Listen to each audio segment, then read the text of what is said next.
Next हम discuss करने वाले एक बहुत ही इंपॉर्टेंट कॉन्सेप्ट के बारे में जिसका नाम है कंडीशनल स्टेटमेंट्स। अब कंडीशनल स्टेटमेंट्स ऐसी चीजें हैं जो सिर्फ जावास्क्रिप्ट के अंदर नहीं होती। अगर आप जावा पढ़ेंगे, सी पढ़ेंगे, पाइथन पढ़ेंगे या सी प्लस प्लस पढ़ेंगे और भी कई सारी लैंग्वेजेस पढ़ेंगे, कोई भी प्रोग्रामिंग लैंग्वेज पढ़ेंगे, उसके अंदर जनरली आपको कंडीशनल स्टेटमेंट्स का जो कॉन्सेप्ट है वो दिखाई देगा। और यहाँ पर अगर एक बार आपने कंडीशनल स्टेटमेंट सीख ली ना, तो अगर आप किसी और लैंग्वेज में जाकर सीखेंगे तो थोड़ा बहुत बस सिंटैक्स का डिफरेंस आएगा, कॉन्सेप्ट हर लैंग्वेज में सेम रहता है। कंडीशनल स्टेटमेंट्स के अंदर हम इफ एल्स को कवर करेंगे, नेस्टेड इफ एल्स को कवर करेंगे और स्विच स्टेटमेंट्स को कवर करेंगे। अब पहले बात कर लेते हैं कंडीशनल स्टेटमेंट्स एक्चुअली होती क्या है। रियल लाइफ के अंदर कई सारी कंडीशंस होती हैं जब हमें डे टू डे बेसिस पर देखने को मिलती है। मतलब अगर मान लेते हैं कि अगर हमें वोटर्स आईडी कार्ड बनवाना है, तो अगर हम वोट देना चाह रहे हैं तो वोट देने के लिए जो कंडीशन होती है वो ये होती है कि हमारी जो एज है वो ग्रेटर देन 18 होनी चाहिए। मतलब हम 18 साल से ऊपर के, ग्रेटर देन इक्वल टू 18 अगर हैं, तभी हम क्या कर पाएंगे, वोट दे पाएंगे। तो किसी कंडीशन के, यानी हमारे पास कोई कंडीशन होती है और वो कंडीशन जब सच होती है, जब वो कंडीशन सच हो जाए, तो अगर हम कुछ काम करवाना चाहते हैं या अगर वो कंडीशन फॉल्स हो जाए, वो कंडीशन झूठ हो जाए, तो हम कुछ और काम करवाना चाहते हैं, इस तरीके की जब सिचुएशन को हम कोड में कन्वर्ट करने की कोशिश कर रहे होते हैं, तो उसको हम कंडीशनल स्टेटमेंट्स की फॉर्म से करते हैं। जैसे अगर हमारी age greater than equal to 21 है, ये सच हो जाता है, मान लेते हैं कोई भी एज हो सकती है, आपकी एज आपकी 16 है अगर, तो उस केस में ये कंडीशन क्या होगी, फॉल्स हो जाएगी। तो उस केस में कह सकते हैं कि इंडिया के अंदर लीगली आप किसी से शादी नहीं कर सकते। पर अगर आपकी age, let's suppose your age is 30, तो उस केस में कंडीशन क्या होगी, कंडीशन ट्रू हो जाएगी। तो उस केस में लीगली आप शादी कर सकते हैं।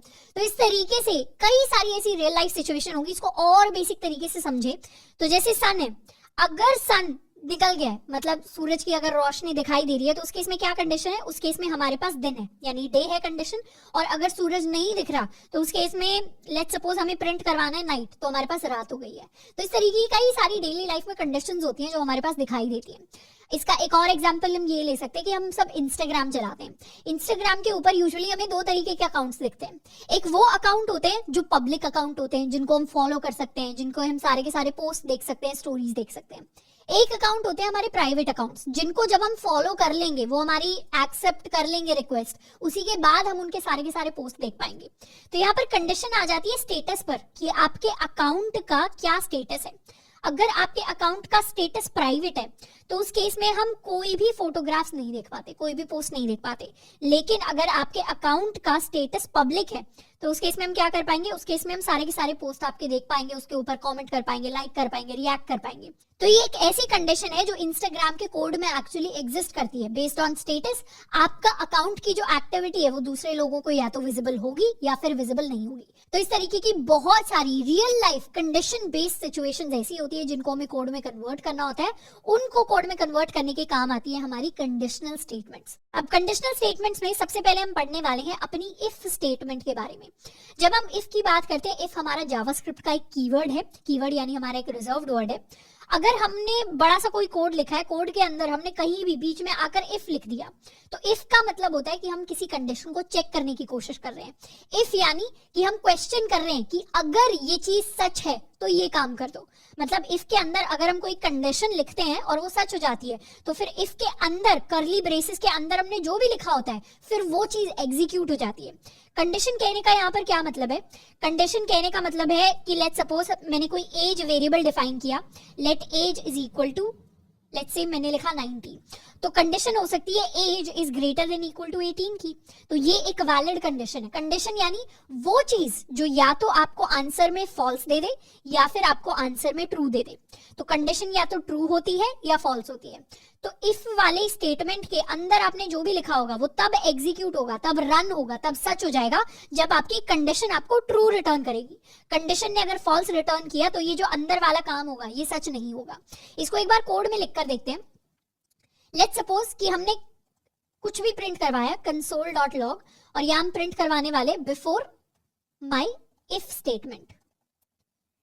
ये एक लाइन है बेसिक सी जो हमने प्रिंट करवा दी है। रिफ्रेश करेंगे तो ये लाइन हमारे पास प्रिंट होकर आ गई है बिफोर माय इफ स्टेटमेंट। और एक और लाइन है जिसको हम प्रिंट करवाएंगे after my if statement. Refresh करेंगे आफ्टर माय इफ स्टेटमेंट। अब अपनी इफ स्टेटमेंट हम नॉर्मल जो कोड है, अब यहाँ पर console.log की जगह कुछ भी कोड हो सकता था, उसके बीच में लेट्स सपोज हमने कोई इफ स्टेटमेंट मुझे कोई प्रिंट करवानी है। इफ स्टेटमेंट से पहले हम एक वेरिएबल बनाने वाले हैं age is equal to let's say 23। अब हम एज को कंपेयर करेंगे। अगर age greater than equal to 18 है तो हम चाहते हैं कि हम प्रिंट करवाएं यू कैन वोट। तो हम लिखेंगे console.log यू कैन वोट। अब अजम्पशन ये है कि हमारी इफ स्टेटमेंट क्या करेगी, इस कंडीशन को देखेगी कि age greater than equal to 18 की क्या कंडीशन है। अगर ये कंडीशन ट्रू हो जाती है तभी हम वोट दे पाएंगे, नहीं तो हम वोट नहीं दे पाएंगे। तो इसको कर लेते हैं सेव, रिफ्रेश। तो यहाँ क्या आया, सबसे पहले तो प्रिंट होकर आया बिफोर माय इफ स्टेटमेंट, उसके बाद प्रिंट होकर आया यू कैन वोट। ये यू कैन वोट कैसे प्रिंट होकर आया, क्योंकि एज अभी 23 है। इसने इफ स्टेटमेंट ने यहाँ पर कंपेयर किया कि एज की वैल्यू क्या ग्रेटर देन इक्वल टू 18 है, मतलब 23 क्या ग्रेटर देन इक्वल टू 18 है। आंसर में आया ट्रू। और जैसे ही ये वाली कंडीशन ट्रू हो जाती है वैसे ही क्या होता है, अंदर जो लिखा होता है वो सच हो जाता है। मतलब console.log ने फिर प्रिंट करवा दिया यू कैन वोट। एंड जैसे ही इफ स्टेटमेंट खत्म हो गई, यानी इतना पार्ट खत्म हो गया कोड का, उसके बाद यहां ये वाला कोड एग्जीक्यूट हो जाएगा, मतलब बाद वाला कोड एग्जीक्यूट होगा which is my if statement, जिसके अंदर लिखा है आफ्टर माय इफ स्टेटमेंट। अब हम चाहे तो मल्टीपल स्टेटमेंट्स लिख सकते हैं। जैसे हमने लिखा console.log, यहां पर हम लिख सकते हैं यू कैन ड्राइव। तो बेसिकली आपको ड्राइवर्स लाइसेंस भी मिल जाएगा जैसे 18 प्लस होंगे। सेव करेंगे, रिफ्रेश करेंगे, तो इस बार क्योंकि एज 23 है और ये स्टेटमेंट सच हो गई है तो अब ये दोनों स्टेटमेंट प्रिंट होंगी। तो पहले ये दोनों स्टेटमेंट प्रिंट होंगी एंड उसी के बाद हमारे इफ स्टेटमेंट के बाद वाला कोड एग्जीक्यूट होगा। पर यहीं पर अगर हमारी एज लेट्स सपोज 14 हो जाती, इसको करेंगे सेव, रिफ्रेश, तो क्या हुआ, तो जितना भी पार्ट हमने इफ स्टेटमेंट के अंदर लिखा था, ये वोटिंग वाला, ये ड्राइविंग वाला, इसमें से कुछ भी आकर हमारे कंसोल के ऊपर प्रिंट नहीं हुआ। कंसोल के ऊपर सिर्फ वो वाला पार्ट प्रिंट हुआ जो हमारी इफ स्टेटमेंट से अलग था। यानी पहले वाला console.log आया एंड बाद वाला console.log आया। अंदर का जितना भी पार्ट है वो हमारे पास प्रिंट होकर नहीं आया। क्यों? क्योंकि इस कंडीशन ने हमें फॉल्स दे दिया। एज 14 है, 14 ग्रेटर देन इक्वल टू 18 नहीं होता, आंसर में फॉल्स आएगा। तो इफ स्टेटमेंट के अंदर जितनी भी चीजें हमने लिखी होंगी उसमें से कुछ भी एग्जीक्यूट नहीं करेगा। हम चाहते तो इफ स्टेटमेंट के अंदर अपने वेरिएबल्स भी बना सकते हैं। मतलब इफ स्टेटमेंट के अंदर हम लिख सकते हैं let a is equal to 5 और हम console.log कर सकते हैं 5 मल्टीप्लाइड बाय a। तो 5 मल्टीप्लाइड बाय a का आंसर क्या आएगा, it will be 5 multiplied by 5, 25 के इक्वल। इसको रिफ्रेश करेंगे तो अभी कुछ प्रिंट नहीं हुआ। कुछ क्यों नहीं प्रिंट हुआ, क्योंकि अभी ये वाली स्टेटमेंट फॉल्स है। यहाँ पर जैसे ही हमने 23 वापस से कर दिया या कुछ और 18 से बड़ा या इक्वल नंबर कर दिया, अब इसे रिफ्रेश करेंगे तो यू कैन वोट भी प्रिंट हुआ, यू कैन ड्राइव भी प्रिंट हुआ और 5 मल्टीप्लाइड बाय a यानी 25 भी प्रिंट हुआ। तो इफ स्टेटमेंट के अंदर बहुत सारा कोड का पार्ट लिखा जा सकता है, पर ये सारा का सारा कोड तभी एग्जीक्यूट होता है जब हमारी ये वाली कंडीशन, जो भी कंडीशन हम यहाँ पर लिखते हैं, वो ट्रू होती है। अगर ये कंडीशन फॉल्स हो गई तो फिर हमारा जो कोड है वो एग्जीक्यूट नहीं करेगा। इसके अलावा हम एक और चीज लिख सकते हैं कि हम एक इफ स्टेटमेंट के बाद दूसरी इफ स्टेटमेंट भी लिख सकते हैं। मतलब इतने वाले पार्ट को हटा लेते हैं अभी के लिए और हम यहाँ पर क्या करने वाले हैं, एक इफ के बाद हम एक दूसरा इफ लिखेंगे। इस वाले इफ के अंदर हम लिखने वाले हैं कि क्या एज लेस देन 18 है। अगर एज लेस देन 18 है तो उस केस में हम प्रिंट करवाने वाले console.log you can not vote. इसको कर लेते हैं सेव, रिफ्रेश। तो क्या हुआ, इफ स्टेटमेंट ने चेक किया क्या एज ग्रेटर देन 18 है, हाँ है, तो यू कैन वोट इसने प्रिंट करवा दिया। फिर इसने चेक किया क्या एज लेस देन 18 है, तो उस केस में क्या दिया, लेस देन 18 ने फॉल्स दे दिया। तो ये यू कैन नॉट वोट, ये वाली स्टेटमेंट प्रिंट नहीं हुई, directly after my if statement print हुआ। लेकिन अगर यहाँ पर एज 14 होती, सेव, रिफ्रेश, तो क्या प्रिंट होता, you can not vote print होता। क्योंकि फर्स्ट वाली स्टेटमेंट तो फॉल्स हो गई तो ये तो कभी प्रिंट ही नहीं होगा। सेकंड वाली स्टेटमेंट ट्रू हो गई तो हमारे पास ये लाइन प्रिंट होकर आ जाएगी। इसके अलावा अगर हम यहाँ पर लिख देते age greater than equal to 20, let's suppose हम लिखते हैं, तो हम यहाँ पर प्रिंट करवा सकते हैं you are in your 20s। इसे कर लेते हैं सेव, रिफ्रेश। अभी एज क्या है, 14 है, 14 है तो इसने भी फॉल्स दे दिया तो ये भी प्रिंट नहीं हुआ। एज ग्रेटर देन 20 ने भी फॉल्स दे दिया तो ये भी प्रिंट नहीं हुआ। लेकिन यहाँ पर अगर हम एज 23 कर देते, सेव करते, रिफ्रेश करते, तो दोनों चीजें प्रिंट होती। आप वोट भी कर सकते हैं और आप अपने 20s में भी हैं। तो इस तरीके से मल्टीपल कंडीशंस को हम चेक कर सकते हैं, एक के बाद एक के बाद एक। हम चाहे तो इस इफ को बाद में भी लिख सकते हैं, मतलब पूरे कोड के अंदर इफ स्टेटमेंट है। इसको करेंगे सेव, रिफ्रेश। तो अब यू कैन वोट पहले प्रिंट हुआ, फिर आफ्टर माई इफ स्टेटमेंट और लास्ट में you are in your 20s वाली लाइन प्रिंट हुई, क्योंकि इस इफ को हमने यहाँ पर लिखा था और इस इफ को हमने यहाँ पर लिखा था। तो यहाँ से एक बेसिक चीज तो हमें क्लियर हो गई कि हमारा जावास्क्रिप्ट का जो कोड है वो ऊपर से लेकर नीचे तक रन करता है। ऊपर जो चीजें लिखी हुई हैं वो पहले एग्जीक्यूट हो रही होती हैं, फिर बाद वाली चीजें एग्जीक्यूट होती हैं, जनरली सीक्वेंशियल ऑर्डर में। एंड इसके साथ साथ हम मल्टीपल इफ स्टेटमेंट्स लिख सकते हैं, कंडीशन उनके अंदर चेक कर सकते हैं। कंडीशन अगर ट्रू होगी तो इफ के अंदर वाला काम हो जाएगा, कंडीशन अगर फॉल्स होगी तो इफ के अंदर वाला काम हमारे पास एग्जीक्यूट होकर नहीं आता है। लेट्स सपोज हम एक वेरिएबल बनाते हैं, let first name equal to, हमने यहाँ पर लिखा श्रद्धा, और अब हम चेक कर सकते हैं कि अगर फर्स्ट नेम की वैल्यू इक्वल टू श्रद्धा के इक्वल आ जाती है तो उस केस में हम प्रिंट करवाना चाहते हैं, कंसोल डॉट लॉग करवाना चाहते हैं। लेट्स सपोज कोई वेबसाइट है जो कह रही है वेलकम श्रद्धा, या हम यहाँ पर सिंपली लिख सकते हैं वेलकम और आर फर्स्ट नेम। तो उसके लिए हमने ऑलरेडी क्या पढ़े थे, टेम्पलेट लिटरल्स पढ़े थे, तो बैकटिक यूज करेंगे। हम लिखेंगे वेलकम एंड उसके बाद डॉलर का साइन एंड यहाँ पर हम लिख सकते हैं फर्स्ट नेम। इसे कर लेते हैं सेव एंड रिफ्रेश। तो क्या हुआ, क्योंकि हमारे नाम की वैल्यू अभी श्रद्धा है तो इसने प्रिंट करवाया welcome and then my first name which is equal to Shraddha. उसी तरीके से नाम को अगर हम चेंज करके let's suppose we make it Aman, अब इसे सेव करके अगर रिफ्रेश करें तो अब स्क्रीन पर कुछ प्रिंट नहीं होगा। इसलिए प्रिंट नहीं होगा क्योंकि हमारे फर्स्ट नेम की जो वैल्यू है उसने उसको नाम से कंपेयर किया, वो सेम नहीं हुआ, तो फिर ये वाली इफ जो स्टेटमेंट है कभी एग्जीक्यूट नहीं हुई। तो हम अपने नंबर्स को भी कंपेयर कर सकते हैं, स्ट्रिंग्स को भी कंपेयर कर सकते हैं, उसी तरीके से डिफरेंट टाइप्स को हम कंपेयर कर सकते हैं डिफरेंट वैल्यूज के साथ। नेक्स्ट हम बढ़ने वाले अपने फर्स्ट प्रैक्टिस क्वेश्चन की तरफ। हमारा प्रैक्टिस क्वेश्चन कहता है create a traffic light system that shows what to do based on colours. तो हमने अपनी रोड पर बहुत बार ट्रैफिक लाइट्स देखी होंगी। ट्रैफिक लाइट के अंदर तीन कलर्स होते हैं। पहला कलर हमारे पास होता है रेड कलर, दूसरा कलर हमारे पास होता है हमारा येलो कलर एंड तीसरा कलर ट्रैफिक लाइट के ऊपर होता है हमारा ग्रीन कलर। अब जब भी रेड कलर होता है, रेड कलर का मतलब होता है स्टॉप, कि अब आपको आगे नहीं बढ़ना है। येलो कलर का बेसिक मतलब होता है थोड़ा सा भी स्लो या हमें ध्यान से चलने की जरूरत है क्योंकि कभी भी लाइट रेड टर्न हो सकती है। ग्रीन कलर का मतलब होता है टू गो, यानी चले जाइए, आप अपनी जर्नी तय करते रहिए। तो इस तरीके से हमें ट्रैफिक लाइट सिस्टम बनाना है यूजिंग जावास्क्रिप्ट, जिससे कलर के बेसिस पर हम ये बता सकें अपने यूजर को कि उसे करना क्या है।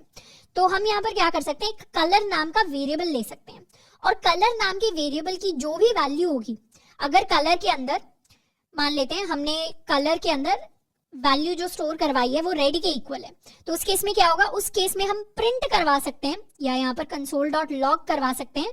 हम क्या लॉग करवा देंगे, हम स्टॉप लॉग करवा देंगे। तो इस तरीके से हम मल्टीपल इफ स्टेटमेंट्स यूज कर सकते हैं। पहले हम कलर डिक्लेयर करेंगे, फिर इफ स्टेटमेंट से चेक करेंगे कि क्या इस कलर की वैल्यू रेड के इक्वल है, फिर कंसोल डॉट लॉग करवा देंगे, अगर रेड के इक्वल है तो स्टॉप कर जाए, अगर येलो के इक्वल है दूसरे इफ स्टेटमेंट में तो फिर क्या करे, स्लो डाउन कर जाए, या इसको हम कह सकते हैं स्लो डाउन या गो स्लो या ध्यान से चलिए, इस तरीके का कुछ भी प्रिंट करवा सकते हैं।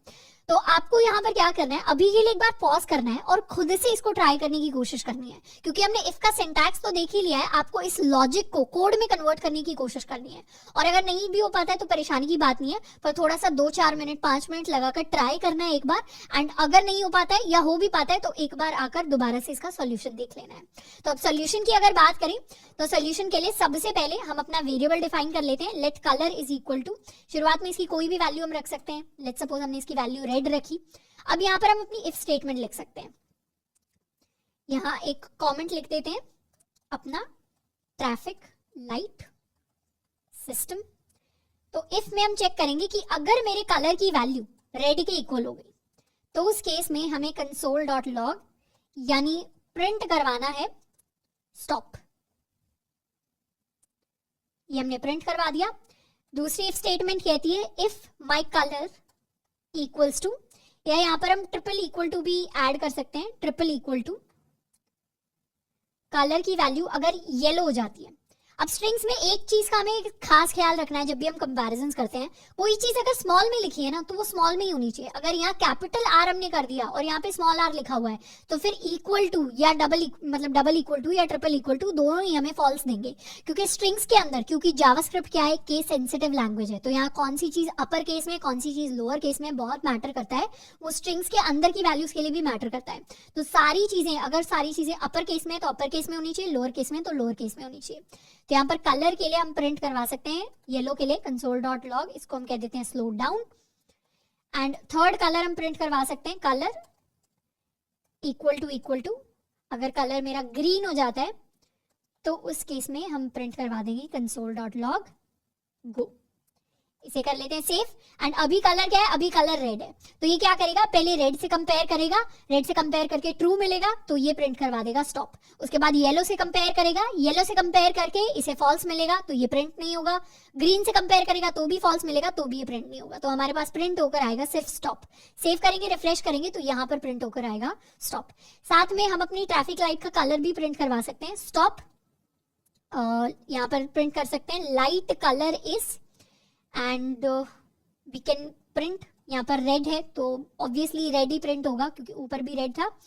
यहाँ पर हम प्रिंट करवा सकते हैं येलो, एंड सिमिलरली यहाँ पर हम प्रिंट करवा सकते हैं ग्रीन। इसको कर देते हैं capital S capital G, save refresh. तो stop light colour is red. यहीं पर अगर लाइट का कलर हम कन्वर्ट कर देंगे टू येलो, सेव रिफ्रेश, तो slow down light colour is yellow. यहीं पर लाइट का कलर अगर हम चेंज करके कर देंगे टू ग्रीन, सेव रिफ्रेश, तो यहाँ पर हो जाएगा गो लाइट कलर इज ग्रीन। तो इस तरीके से हम एक traffic light based system build कर सकते हैं बेस्ड ऑन लॉजिक।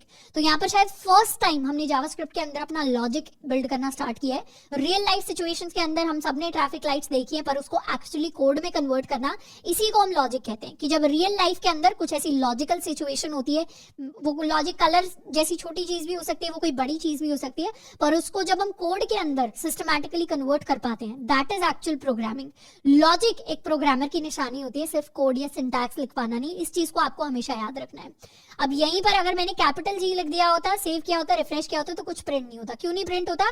क्योंकि कैपिटल G और स्मॉल g इक्वल नहीं होते जावास्क्रिप्ट के अंदर। तो केस सेंसिटिव है, तो इस चीज का आपको खास ख्याल रखना है जब भी हम कैरेक्टर्स या फिर स्ट्रिंग्स को कंपेयर कर रहे हैं। तो